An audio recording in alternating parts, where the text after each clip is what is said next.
المحصنات من المؤمنات، اور تمہارے لیے شادی کرنا بھی حلال ہے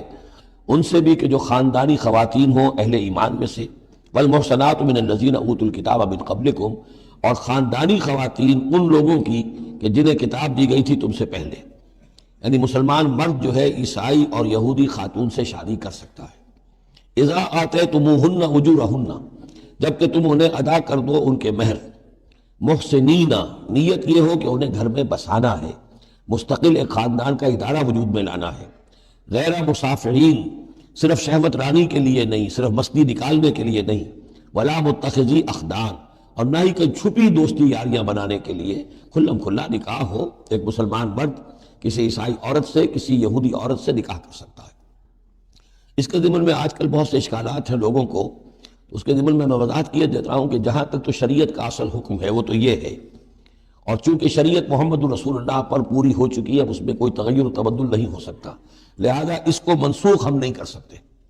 یہ تو قانون جو ہے قائم رہے گا، اور یہ اس کا جواز جو ہے، یہ اس کا جو کچھ لوگوں کو اس کے خلاف جو مصلحتیں نظر آتی ہیں وہ اپنی جگہ پر صحیح ہیں، لیکن اس کے باوجود قانون کو بدلا نہیں جا سکتا۔ اگر ایک خالص اسلامی ریاست ہو تو کچھ عرصے کے لیے کسی ایسی اجازت کو موقوف کیا جا سکتا ہے، جیسے حضرت عمر رضی اللہ تعالیٰ عنہ نے ایک زمانے میں جب کہ قحط پڑا ہوا تھا تو قطع ید کی سزا جو ہے، چوری پر ہاتھ کاٹنے کی سزا کو موقوف کر دیا تھا کہ حالات ایسے ہیں۔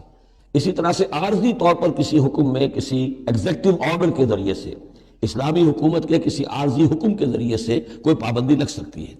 مثلا چونکہ صورتحال یہ ہے کہ مسلمان مردوں کو اجازت ہے عیسائی اور یہودی عورتوں سے شادی کی، مسلمان عورت کی شادی نہیں ہو سکتی کسی بھی عیسائی یا یہودی مرد سے۔ اب اس کی کیا علت ہے کہ عام طور پر سمجھا یہی جاتا ہے کہ مرد غالب ہوتا ہے، لہذا اس کا امکان ہے کہ وہ اپنی بیوی کو سیدھے راستے پر لے آئے گا، نہ یہ کہ اس کی بیوی اسے غلط راستے پر لے جائے گی۔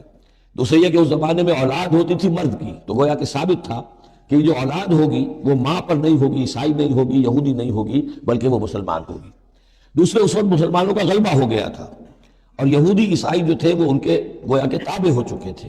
نفسیاتی اعتبار سے یہ دونوں صورتیں اس وقت بدل چکی ہیں۔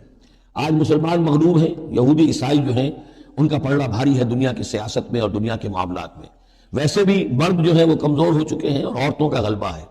اس حوالے سے مناسب یہی ہے کہ یہ شادیاں نہ ہوں، لیکن حرام ان کو ہم نہیں کہہ سکتے۔ البتہ کوئی اگر اسلامی ریاست کہیں قائم ہو جائے تو پھر وہ وقتی طور پر، جب تک کہ حالات میں کوئی اور تبدیلی نہ ہو جائے، مصلحتوں کے پیش نظر اس اجازت کو عارضی طور پر منسوخ کر سکتی ہے۔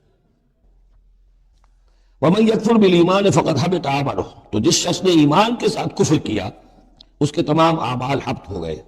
اب اس میں اشارہ اہل کتاب کی طرف بھی ہو سکتا ہے کہ پہلے وہ صاحب ایمان تھے، جب تک محمد الرسول اللہ تشریف نہیں لائے، جو حضرت عیسیٰ کو مانتا تھا وہ مومن تھا،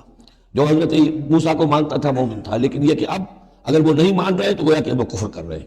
اور دوسری یہ کہ کوئی شخص ایمان کا مدعی ہو کر ایسی حرکتیں کرے کہ جو کہ کافرانہ ہے تو اس کے تمام اعمال حبط ہو جائیں گے، وَهُوَ فِي الْآخِرَةِ مِنَ الْخَاسِرِينَ، اور آخرت میں وہ ہوگا بڑے خسارہ پانے والوں۔